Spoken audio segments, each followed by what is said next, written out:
Shut up and sit down.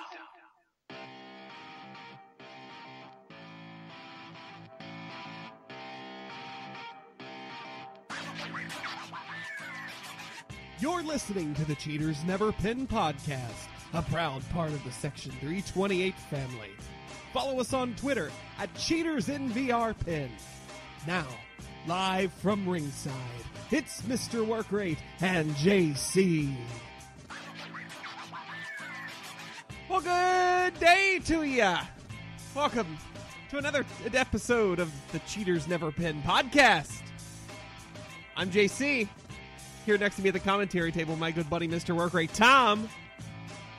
Good to hear your voice again, Mr. JC. It is, sir. This is the highlight of my week every week.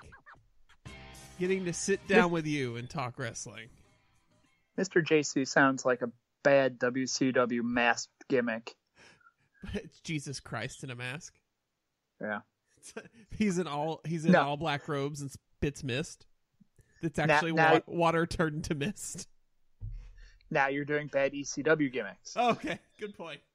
I also just lost a chunk of our listeners for being slightly racist, or not racist, religiousist. I don't know. Is that a thing? I don't know. Whatever. We're not here to talk about Jesus Christ, my personal Lord and Savior. We're here to talk about wrestling. I don't know how to get out of this, Tom. Help me. I'm trying to think of a way. Wrestling. People. Oh, look. I was distracting you from something shiny and you stopped talking. Oh, yeah, I did. That always works. Well, we got a humdinger of a show for you tonight. Tell the people what's on the docket, Tom. I think we're going to talk about Raw and SmackDown, and we're going to stall for about 20 minutes. Yeah, man. We are in full stall to SummerSlam phase. Yeah, like I was telling Jason in our pre-show discussion that we've gotten used to this with the brand split, like seemingly pay-per-view, then preview of next pay-per-view, and then talk about the next pay-per-view after it happens, and then preview of the next pay-per-view. It all just kind of leads together. But as we're going into SummerSlam, you've got an actual build of a couple of weeks. So, yeah, we're running out of things necessarily to talk about outside of Raw and SmackDown, which really you're not doing groundbreaking stuff on either of those shows. So I'll say Raw and SmackDown have been much easier television to watch the last few weeks because it's not the constant, like, man, let me try to think through all this to get ready for Sunday all the time. Right. And then the only other thing we really could talk about that's going on right now is the G1, but I mean, it's kind of winding down towards the end. So next week, I'm sure we'll kind of break it down when it's finally over. And yeah, I mean, I'm not going to go into great detail about it or anything. And again, if you're not really into Japanese wrestling, it's going to be completely lost on you. But it really is. I mean, it's got this tournament the way it's done. It's got this playoff pace to it where, like, right now as we're nearing the end, when you kind of see who's actually going to kind of come out near the top. What you're watching for now is certain things like Yuji Nagata that was going into the last couple of matches that hadn't had a win yet. Is he going to pick up a win this year? Is Kojima going to pick up a win?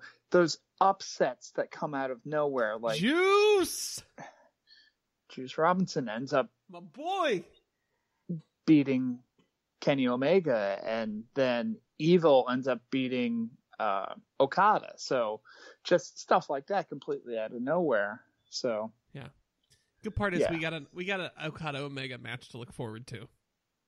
Yeah, and it's got the full build to it, and yeah, I mean we saw it coming when the pairings for the A and the B group got out. But well, when you saw they were in the same block, you knew that was the finale.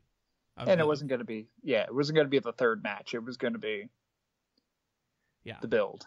Right. So that's our G1 talk for this week. Good night, everybody. Good night. So earlier today, or earlier Wednesday, let's say, on cheatersneverpin.com, home of the Amazon and Patreon buttons. Which you may have heard of on this very podcast. Click them, find out what happens. It's like the I'm feeling lucky button on Google. And either way, we end up with your money. But earlier today on cheatersneverpin.com, we put up the cards that we revealed last week from our super draft. And we put up our booking of those cards. And in lieu of having really not much else to talk about tonight, we can pick 2 or 3 matches each and kind of talk through what our favorite ones are and what the booking is there a little bit. Okay. Yeah. This was a last minute thing. So yeah. Again, blame WWE on not doing anything of any great interest. Yeah, except for Braun Strowman throwing a chair. That's always fun, especially when it's an office chair. Holy shit.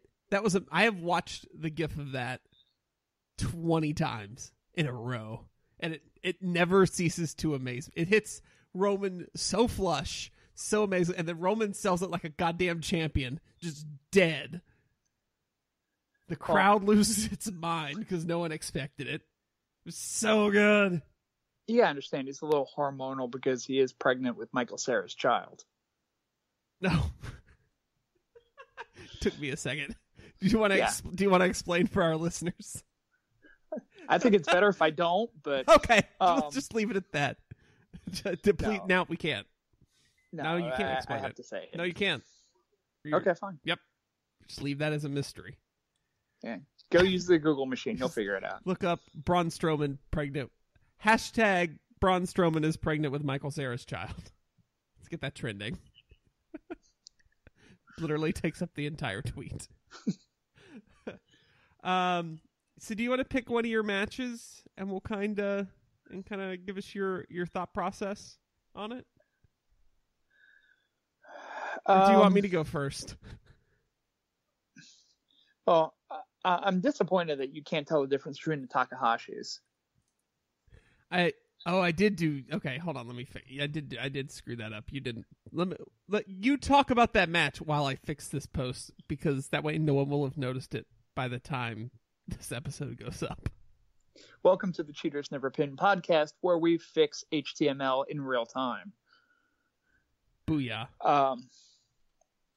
So anyway, I guess one of the matches I want to talk about, just because it's such a jumble fuck, is the never open weight 6-man tag team championship gauntlet match. I kind of went with this with a gauntlet match because I've never really been big on gauntlet matches, nor have I really watched too many of them necessarily, until the January 4th Tokyo Dome show that New Japan did this year, where they put the never open weight 6-man tag team championship up for grabs in a gauntlet match. And they did pretty much what I did here, is they stuck a whole bunch of team factions together and threw them all out there, and then had the champions be the last ones out, that type of thing. And and again, that was one of the last matches that I booked. Throwing a whole bunch of people together. The Lesnar Dojo group with Rusev, Elgin, and Kitamura. The Country Strong group of Braun Strowman and his chair-throwing prowess. Heath Slater, who has kids, and Rhino, who has canned cheese. I somehow picture them driving like an RV down the Tokyo Dome ramp to get to the match. Toriano, Sami Zayn, and Kota Ibushi, which just seems like a group that I'd want to hang out with. Miz, Zack Sabre Jr., and Hideo Itami, which, I was looking for spots for them. And then the women's team of Natalya, Mickie James, and Ruby Riott. I had actually had Ruby ride in the Tanoshimu, like, good time team, just because I figured she'd work kind of well with that group too, but it didn't fit the purposes of my card, so she became unaffiliated very quickly. But with something like this, where you've got 5 teams, you kind of have to structure it in a certain way, where I started off with the Yano, Zayn, Ibushi team facing the Miz team, because I kind of wanted, I had nothing for the Miz team necessarily, so I just figured, all right, halfway decent match between those guys. The Lesnar Dojo team comes out, figured they would throw around the Tanoshimu team a little bit, because Yano's not necessarily, he doesn't get thrown around, he runs away himself, and then guys like Zayn and Ibushi take the bumps, the killer bumps, so I figured they'd bump around a bit for them, but then Yano hits Kitamura. It's got to be Kitamura because he's still a young lion, so he's got to take the fall. With the trademark nut shot, rolls him up for the pin. Of course, going for pure comedy, I had the women come out next. I had Yanu hit Natalia with nut shot, because that's just what he does. And I understand a lot of people don't necessarily watch New Japan that listen to the podcast.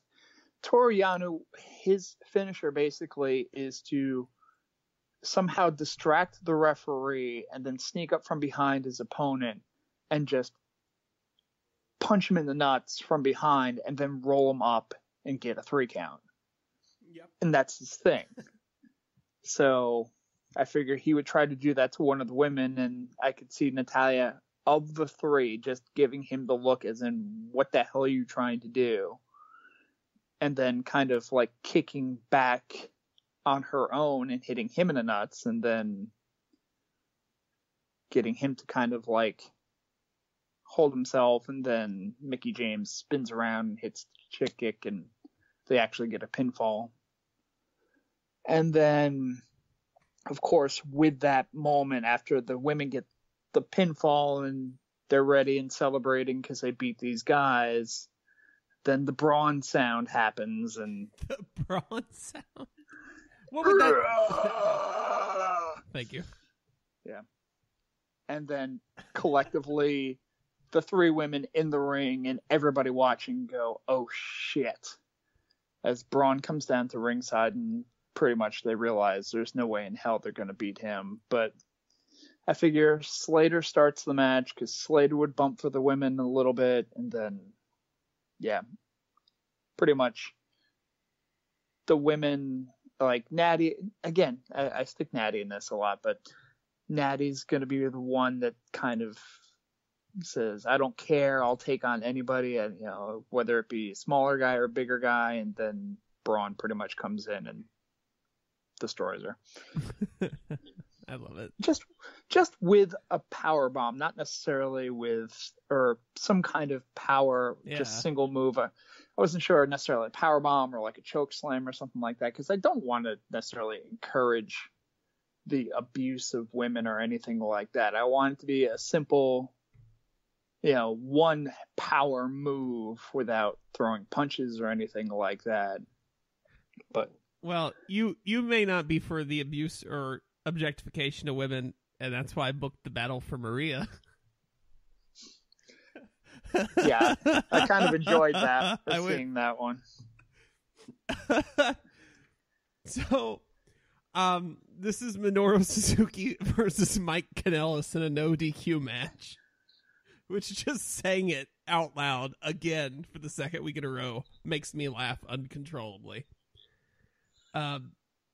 So basically the idea here is probably since before Fastlane. So to put it in terms of the way Mania falls every year before Fastlane, Suzuki'd been like stalking Maria backstage, and like they'd be backstage cutting their promo with one of the brunette robots, and you'll see Suzuki just lurking around the corner, and he slowly gets closer and closer over the weeks.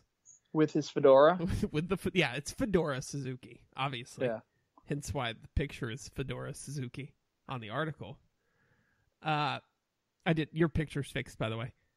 Okay. Yeah. Until he finally just starts trying to make moves on her and stuff by whenever Mike's wrestling, he's sitting in the front row with signs that are fully in Japanese that cannot be translated on air for how lewd they are. And then eventually they just lose their shit on each other on Talking Smack, because in my universe, Talking Smack never ended. Which is a good thing. Daniel Bryan books the match for Maria. Maria turns on Mike Kanellis, literally going full Sandman on Tommy Dreamer. Just bludgeoning him until he's unconscious. And then they make out on the way up the ramp. That's just such a disturbing thought. Well, it's two guys I knew I wanted to draft, but had no idea what I was going to do with them. And then I was like, this is kind of brilliant. The other thing I'm most proud of on my card is the through line of Machine Gun Kelly. Did you read all mine yet? Yeah. So to fill the people at home, obviously it's WrestleMania that I'm booking. So there's a musical number. And it's Machine Gun Kelly this year. So he gets interviewed backstage and everything, and then he gets ready to perform at some point. And this year, he's performing on top of the canopy above the ring, because we're in an outdoor stadium. So the big canopy thing above the ring, out of nowhere, halfway through the performance, Samoa Joe is up there with him. Coquina clutches him asleep, then power bombs him onto an announce table below. Killing him. What was? Let me find the sentence. Hold on, that I wrote that made me laugh really hard. I gotta scroll and find it. Oh man, did I cut it off somehow? Anyway, after he power bombs him, the screen goes to black and it just goes to one of those in memoriam cards for Machine Gun Kelly. The other thing, I had to make sure I got all the video packages they always run during Mania in. Including the screen fades to a video package of the throngs of people crowding WrestleMania Access to get autographs and see the memorabilia. As the camera is panning the convention center, you can see a lonely table in the back with no line. It is that of wrestling superstar Virgil. Or Vincent, if you're big into WCW. Yeah, well, he always shows up as Virgil. All those pictures of him are Virgil. So, yeah. Have you seen his GoFundMe? Holy shit, no. Hold, please. Tell me vaguely about it while I Google it so I can read it out loud on this podcast. Virgil, Mike Jones, has a GoFundMe to become the $1 Million Man. Holy shit, there it is. Remember me? I am Mike Jones, a.k.a. Wrestling Superstar Virgil. I am verified on the Twitter now, @TheRealVirgil, which means I am the real deal. I have been around the world 30 times, and my life has always been about the hustle. And I clicked more, and it just opened a picture. Hold on. They're always about the hustle. I started out in the old WWF as a bodyguard of the $1 Million Man, Ted DiBiase, and said to myself, now it is now my time to be the millionaire. If you have watched wrestling, then you know who I am. I will inspire you that $1 million dreams can come true. Show your love for your favorite wrestler ever by giving me $1, $10, $100, $1,000, and make me a millionaire. You could make this happen, and I will forever be grateful. Every day I hustle, and now I am trying to show the world that this dog can be taught new tricks. Holy shit. Do you want to take any guesses how much he's raised towards his $1 million goal? In 25 months. Yeah, it's been going a little while. It's going for over 2 years. How much has he raised, Tom? I actually saw this earlier, so it's actually a few $1,000s. $1,190 by 47 people. There's a couple of people. Now, I don't know if it's him or not, but like a few anonymous donations, like $300 here. And so I don't know. Yeah. But yeah, now I'm reading the comments people wrote. You are a moron. Everyone's got a price for Virgil, and mine is $0. Come on, dude, this is sad. I wish I could actually donate a fresh turd. So yes, you too can donate. My kid is having a birthday party, and I think there's room at the end of the driveway for your table. Oh shit, this one's good. I am Virgil's manager at Arby's, and I am very upset he is using company time to beg people for money. Especially when we had a discussion with him this past week about his time management and inability to salt curly fries properly. Not mention the cases of melted cheese that have come up missing. Virgil, $1 million belts, and dropping Brutus Briefcake's name to customers doesn't do shit. They just want to know why you didn't put Arby's sauce in the bag. Get back to work or you will hear, "You're fired," coming from me and not Vince. Fell off the rails a little bit, but it was funny early on. Oh, God. Yeah. Have you seen his matches? No, like, I know not. In history, but like, there's a couple of accounts that I follow on Twitter that they tweet out, just wrestling GIFs or GIFs if you're wrong. And or if you're right. Every once in a while you get like Virgil ones, and he like backdrop drivers, like he drops people on their heads like Jesus, he's Nia Jax. Yeah, he would make Shinsuke Nakamura blush. Ooh, got him. And there's another one, I forget where it's a WCW one, and he just like completely like I think he suplexes. He's on the apron on the outside. Oh no. Which Booker T will tell you is the hardest part of the apron. Sucker. And he proceeds to pretty much, when you're doing the suplex spot to the outside and you're on the outside, you're supposed to like do it halfway and not make it, and then the guy's supposed to suplex you into the ring. Or you kind of do it halfway and then, you drop it, then both guys are on the apron and you fight and do something. No, he actually got the wrestler up about halfway and then proceeds to like pretty much drop him on the floor. No. I don't know why someone is not paralyzed. Oh, that's great. But yeah. Yeah. And in his NWO shirt and jeans, which was his wrestling attire. Here's $5, bud. Would have donated 5 cents, but they have a $5 minimum. Maybe you should have let the $1 million man roll over on his back during a few of his massage sessions back in the day, and you wouldn't be begging now. Wow. So anyway. That was a trek that we took there. You know what else is a trek, Tom? What's that, JC? Star Trek on DVD, and you know where you can buy that, Tom? I hope you'll tell me. You can go to cheatersneverpin.com and click the Amazon button on the front page. Wow. I can buy Star Trek DVDs and so much more. I'm sure there's Virgil merchandise too. I doubt that. You're probably correct. Yep. Anytime you're doing Amazon shopping, before you type in Amazon.com, type in cheatersneverpin.com first. Then click the Amazon button on our front page, and it'll kick a few cents back to the old podcast without charging you anything extra. It helps to cover our costs on Tom's Uncrustable expense account, the hosting, all those good things. So next time you do any shopping online, cheatersneverpin.com, click the Amazon button, and do your shopping through there. You want to buy me a box of Uncrustables, I'd take it. Yeah. Tom, Just saying. We gave you the company card for that with a limit. Yeah. I kind of may have already spent all that.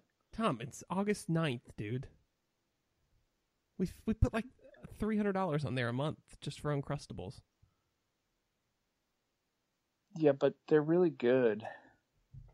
You want to talk about another one of your matches? How many Uncrustables would $300 get you, by the way? I'm sure curiosity. Let's see. I'm surprised you didn't know that off the top of your head, actually. They're about if you go to like a regular store instead of like Sam's Club. See, I get mine through Sam's Club because buy in bulk. Right. But you get them at the regular store. They cost about $1 a piece. Like you get a box of 10 for about like $9 and change. So you get 300 Uncrustables after tax. Yeah, pretty much. Jesus Christ, that's a whole year's worth of food. That's Almost. less than one Uncrustable a day. You can sponsor Tom for $1 a day to feed his Uncrustables habit. Fuck the opioid problem. Tom's got an Uncrustable problem. I will remember you. For only $1 a day, he can be full of peanut butter, processed white bread, and jelly. Will you remember me? Tom needs it to survive. He can't function without his Uncrustables. I'm not going to sing anymore. God Sarah damn it, I McLachlan. really wanted you to get to the really high part. All right, tell us about another one of your matches. But my iPad just turned off. Well, sounds like a personal problem, Tom. All right, so when I set up the IWGP Junior Heavyweight Tag Team match, I just figured, I love Grand Metalik, and I'm pissed off at WWE for not using him more. I mean, they put him in the final of the Cruiserweight Classic, and then apparently they turned around and said, well, you don't speak English well enough, so we're going to stick you on like main event and pretty much not use you at all. Not even on that. Use him on the NXT Florida shows, not even travel him. And I mean, he's a hell of a worker, and it's just, and Kalisto's another one that like, they don't know what they want to do with him. And it's frustrating as hell, and I figured they'd work pretty well as a team. And just them against the Young Bucks in general would be cool. But for whatever reason, I stuck Akira Tozawa and Dana Brooke in the match. Because I want to see Dana Brooke, like, in this, like, as, like, the muscle of the six guys. Because, I mean, you've got the Bucks that are small enough as it is to begin with. Metalik and Kalisto are tiny. So, like, and then you got Dana flexing all over the place, and then I've got her in the Lesnar dojo, so she's going to be apparently throwing some stiff shooting elbows and things like that with the little fingerless gloves and crap. Yeah. Arm bar. But, I'm just picturing that, and just picturing the brothers Jackson just like kind of laughing at her, and her just like throwing them all over the place. It's amazing. I know Dana's not that great of a worker, but that's the whole thing, is that she's not necessarily going to have to sell that much. I mean, she'll sell like drop kicks and shit like that, but It's just to have probably her a super like, kick. Yeah, more than likely. That might happen during the course of the match. Possibly. Just once. Yeah. Or 23. Who knows? In the first minute. I figure also in a three-way match, you're not going to have them constant. The other two teams are going to do the majority of the work.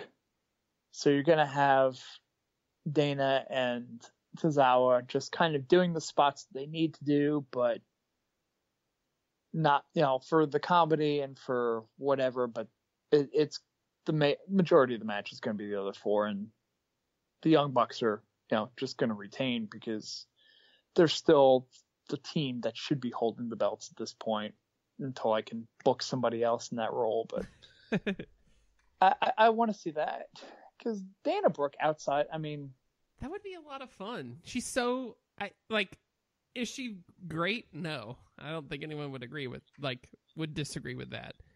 But is she underused for what she could be? Absolutely.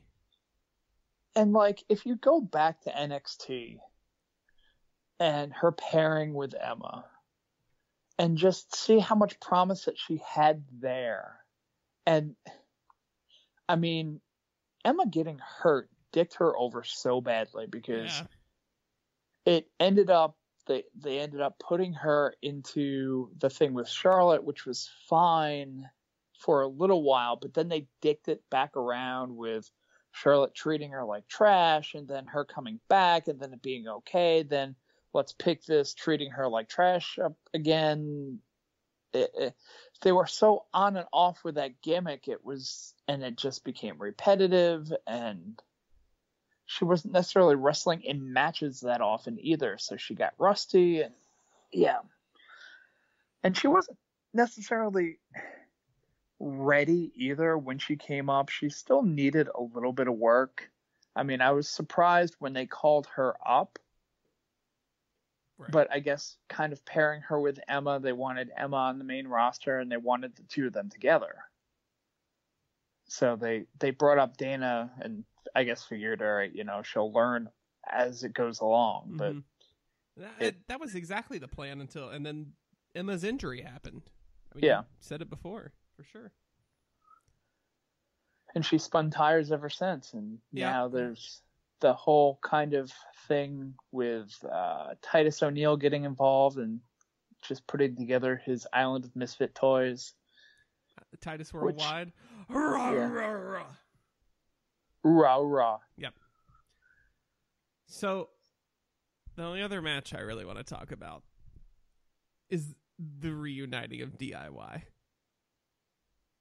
So, I had every intention when I drafted these two of having their blow off at WrestleMania versus each other. Yeah, that would have been good. Yep. But I couldn't do it. I couldn't bring myself to do it. I wanted to, it's WrestleMania. It's got to be we need those WrestleMania moments. I went full fucking Vince on this through all this booking. I don't care who wins and loses. It's about the moments. So, they've been feuding. They've been 50-50 booked back and forth, which I think is a great way to kind of handle them because they're both so good. And it doesn't, if there's one feud you're going to 50-50 book, it's Gargano and Ciampa. Because they're even. Yeah. So it gets to the point where the Dusty Classic, which I know usually happens late summer, whatever, fuck it, it's happening before Mania this year, comes up, and they both have kind of prelim matches against each other's partners where they just destroy each other's partners who are just, low level, don't have an actual name yet, NXT talent. Right. And have been assigned by Regal. They murder each other's partners. Regal's like, fine, I can't fucking take you two anymore. It's backstage. It's in the ring, everywhere. You two are a tag team, and you're going out now in the Classic. And they begrudgingly win the entire Classic at TakeOver on Friday night to win a shot at the NXT titles at WrestleMania. Don't ask me why there's a TakeOver on Friday if the titles are being defended on Mania 2. There's a plot hole there that I just figured out saying it out loud. Well, we kind of took a lot of people from NXT anyway, so. Right. It's fine. The titles are, the TakeOvers, whatever, who gives a shit? TakeOver still sold out, and it was amazing and better than Mania.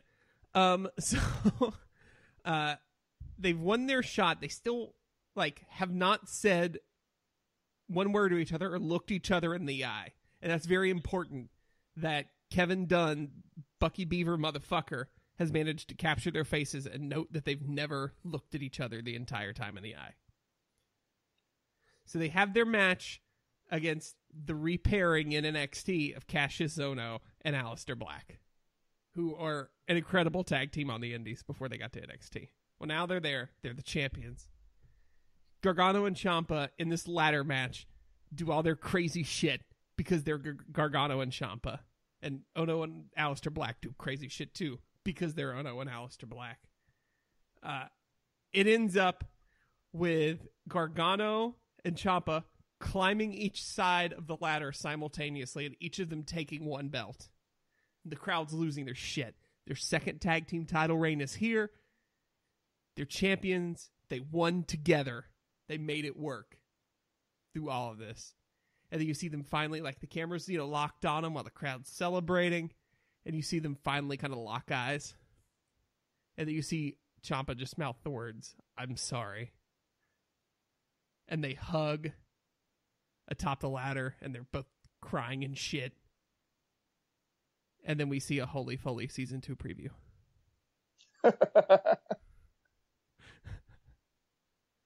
But shit, how good is that? I want number one. I want them to have their feud right now. Like, I need Tommaso Ciampa in real life right now to be healthy, because I need this feud. And the way it looks is this could potentially actually get blown off at TakeOver New Orleans, which would be fucking amazing. And it would be match of the weekend. You can't tell me it wouldn't be. But then they have to get back together. Do you need to borrow Kevin Owens so that he can push the two of them off the ladder? Oh, God. To ruin your moment? I almost borrowed Kevin Owens just to powerbomb Machine Gun Kelly again. Then I was like, no, I didn't draft him, so I won't use him. But I did almost right. Then Kevin Owens appears because he's back from Wrestle Kingdom, and he powerbombs Machine Gun Kelly.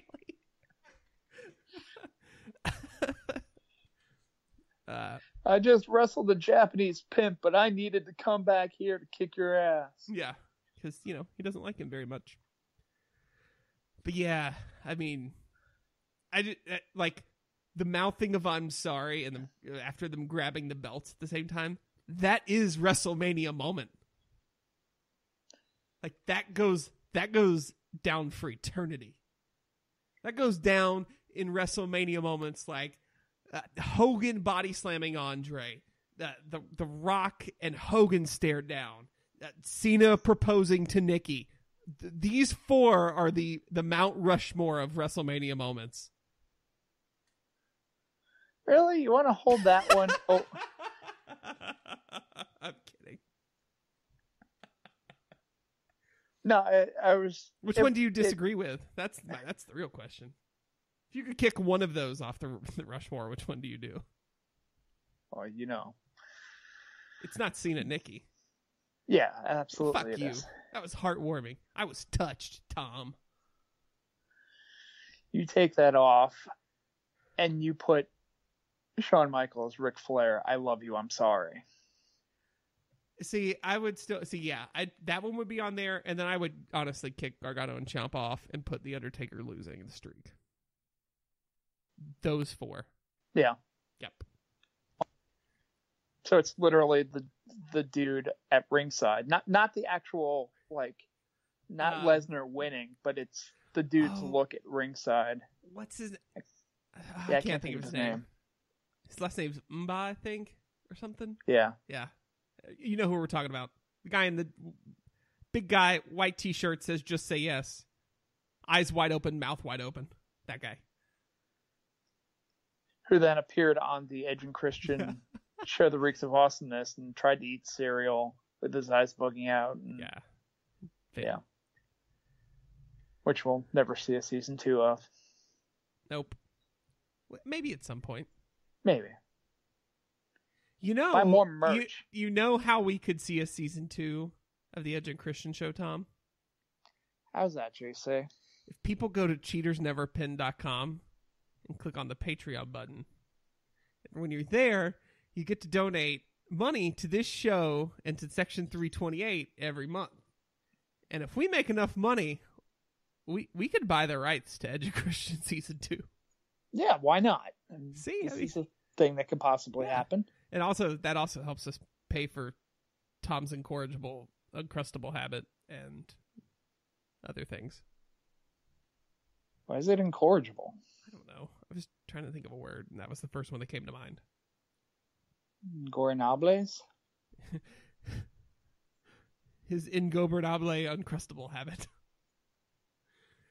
So, yeah. De Japan. CheatersNeverPin.com. Click the Patreon button. Donate us some cash. We always appreciate that, and we love you for it. You're all beautiful people. Yeah, and while we're on the fundraising kick, I'll just step right in here. Myself and JC will both be participating in the upcoming 24-hour bike-a-thon for the Carolina Hurricanes Kids and Community Foundation. Woo! That takes place, let's see, today's 9th, so... 16th, 17th? 18th, 19th? a week from Saturday. A week from Friday, actually, because it's Friday into Saturday. So we're making a big push. I know a lot of people wait till the last minute. It's not done by mileage or anything like that, but you know, you should be glad if it was done by mileage. It would not affect this. No, because those bikes don't move. Right. They're stationary. You'd have 0 dimes. How you doing? And then you'd be kicked off the bus by Roman Reigns. But so we'll be raising money, and for those of you who don't know, the Kids and Community Foundation is the Carolina Hurricanes charitable foundation that gives money to various charities and needy organizations around the Triangle. Whether it be hockey related or just say like the food bank or just various other causes, both hockey related and non-hockey related. But just people in need, whether it be education or food or just various other things. So, you can go to their website, which I don't know off the top of my head, but just, you know, again, Google's your friend. Hey, I'll put the links in the post on cheatersneverpin.com with this episode for both myself and Tom and our fundraising links. But if you want to write them down while you're listening, Tom, if you want to donate to Tom, it's bit.ly/328bike-tom, all lowercase. And mine is bit.ly/328bike-jc. Give us, and give the kids your money.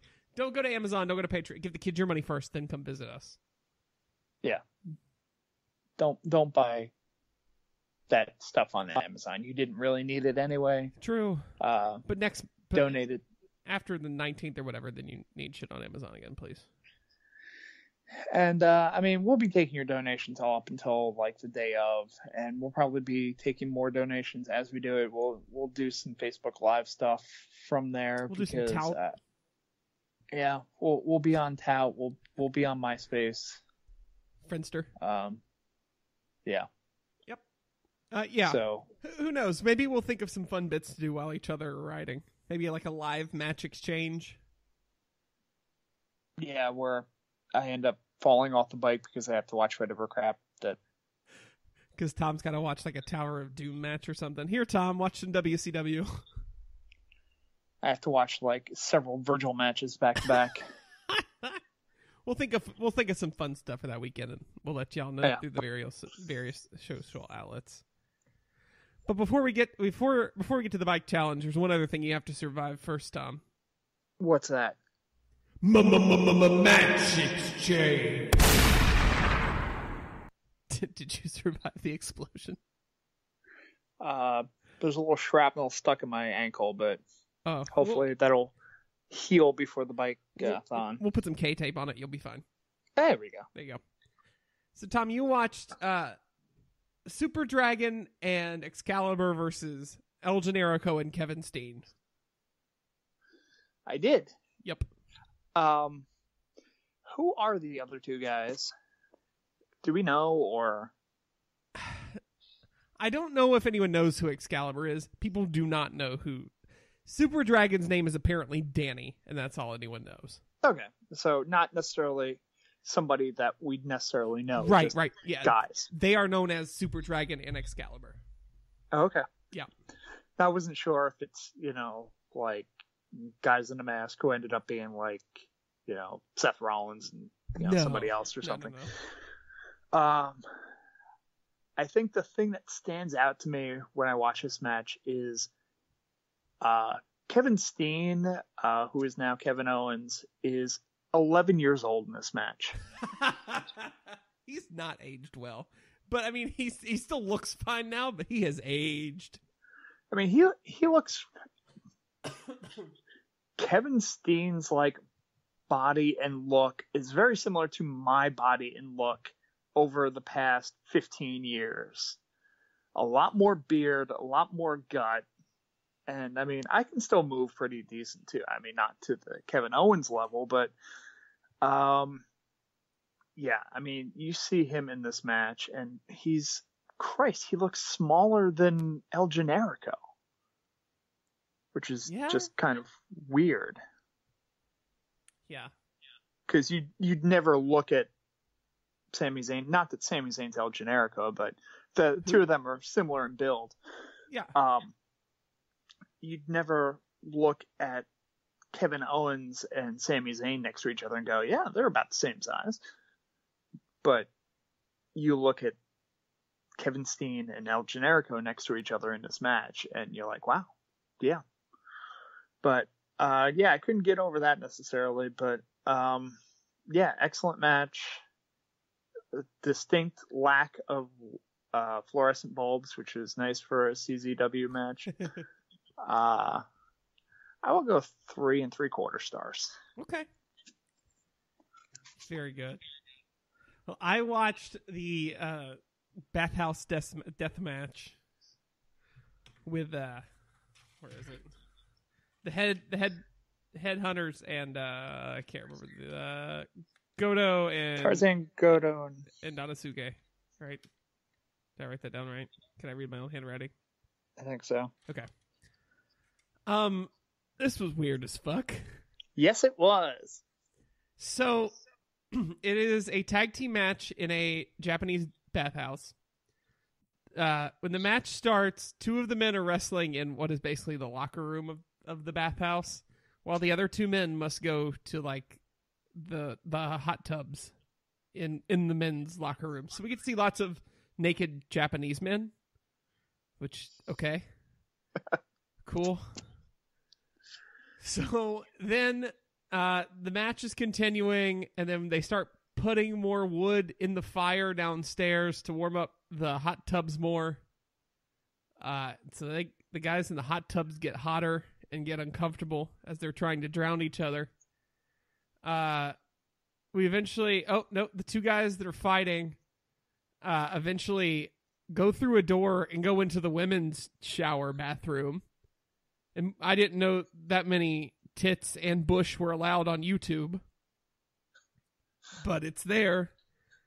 And the women are screaming and freaking out, and they wrestle there, and then they fight back, and they finally get back to the hot tubs and tag out.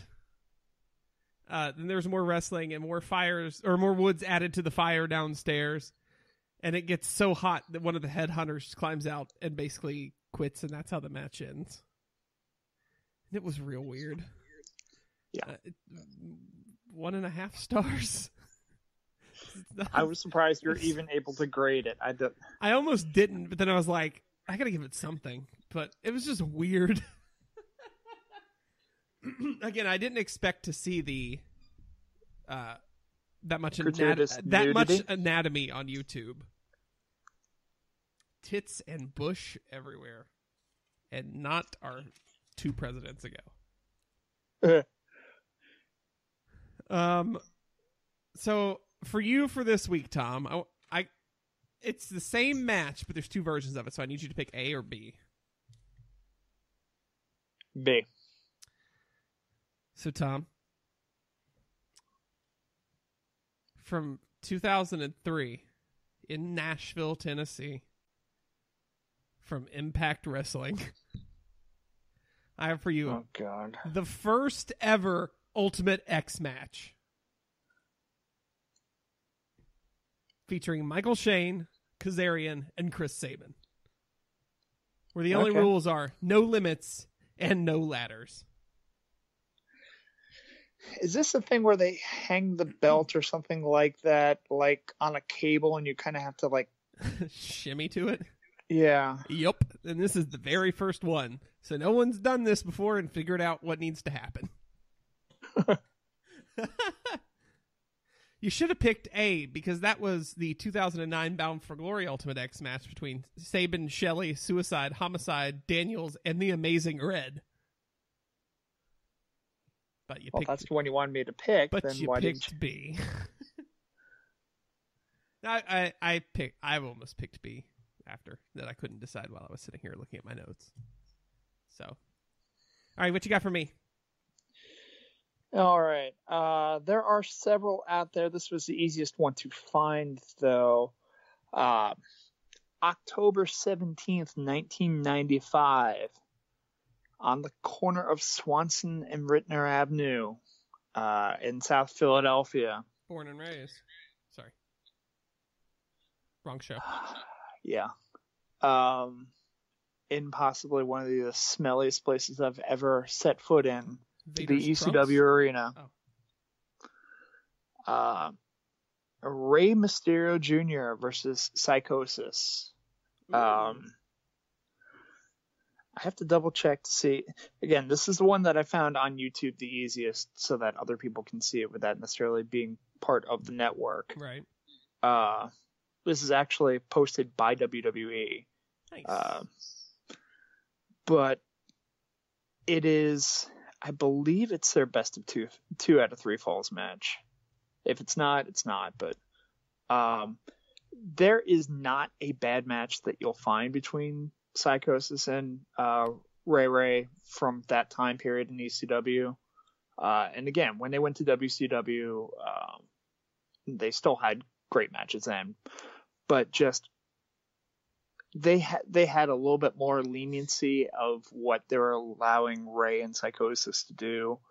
And yeah, this was my first experience with like that level of lucha that, I mean, I had seen like older lucha, which was, you know, like Mil Mascaras and that kind of like flying cross chop type crap. But then you get to see these two guys and you're like, oh my God. And this was what lucha had become. And that was my first experience with it through ECW. So sweet. I'm excited to watch that. Yeah, it's good stuff. Cool.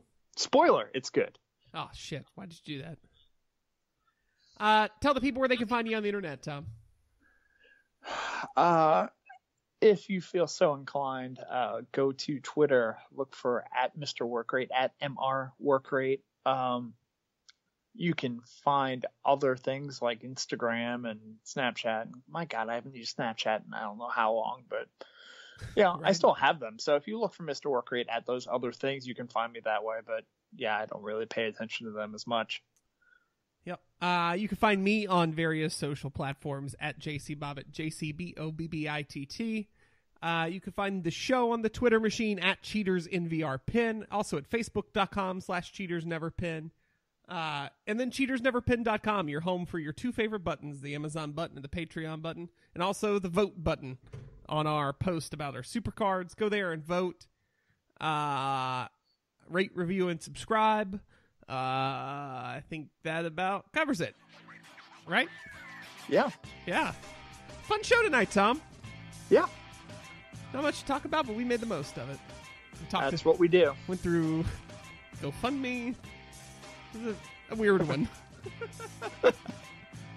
Yeah. So until next week when we'll give our SummerSlam predictions, because we'll be around the corner then. Hey! Yay! That does it for here. All of us in the Cheaters Never Pin studios, and we'll catch you on the flip side.